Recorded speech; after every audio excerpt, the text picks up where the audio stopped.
మా అమ్మకి ఏంటంటే తెలుగులో అసలు తెలుగు మదర్ టంగ్ తెలుగు, నాన్నగారు తెలుగు, మా తాతగారు అమర్నాథ్ ఈ వాజ్ ఆల్సో అన్ యాక్టర్. మా శ్రీలక్ష్మి గారు. శ్రీలక్ష్మి గారు ఎందుకు తెలుగులో నీకు రావట్లేదంటే, ఏమో మా నాకు తెలియట్లేదు మా అంటే, Anil garu one day he called me, I was shooting for సులల్ అని చెప్పి వెబ్ సిరీస్ ఒకటి అమెజాన్కి తమిళ్లో చేస్తూ ఉన్నాను. ఈ కాల్డ్ మీ అనిల్ రావుపూడి మాట్లాడుతున్నాను అమ్మ అంటే, అనిల్ రావుపూడి అంటే టక్కని ఇంకా గూగుల్లో వేసి హూ ఇస్ అనిల్ రావుపూడి అని చూసుకున్నాను. Because I have no idea.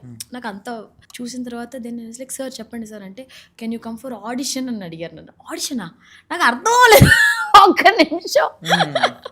అంటే నాకు అంటే నేను చేసిన వర్క్ అది తెలియట్లేదు. కాదు, ఆడిషన్ ఇవ్వడంలో నాకు ప్రాబ్లమే లేదు. ఓకే, బట్ తెలుగు సినిమాలో ఆడిషన్ అంటే నాకు కొంచెం I was like oh fine. ఇప్పుడు జనరల్గా హిందీ ఫిల్మ్స్కి లేకపోతే తమిళ్ మూవీస్ కూడా చేస్తాం. ఇంగ్లీష్లో అయితే కంపల్సరీ ఉంటుంది, హిందీలో కూడా ఎంత పెద్ద యాక్టర్ అయినా నువ్వు చేయాలి. Doing audition is nothing wrong. Okay, but for Telugu film they asked audition. I was like okay, sounds interesting అని చెప్పి I came here and then I met Anil garu and look test చేశారు, 2-3 డైలాగ్స్ చూపించారు నాతో. కథ చెప్పిన తర్వాత ఐ వాజ్ లైక్, అనిల్ గారు character నేను చేయలేనండి, మీరు నా సినిమాలు ఏమైనా చూసారా, అసలు అంత ఏడుపు పెట్టుకుంటాను. Maybe I'm a humorous person, but నేను ఎప్పుడు చేయలేదు కామెడీ, ఎప్పుడు ఆన్ స్క్రీన్లో చేయలేదు.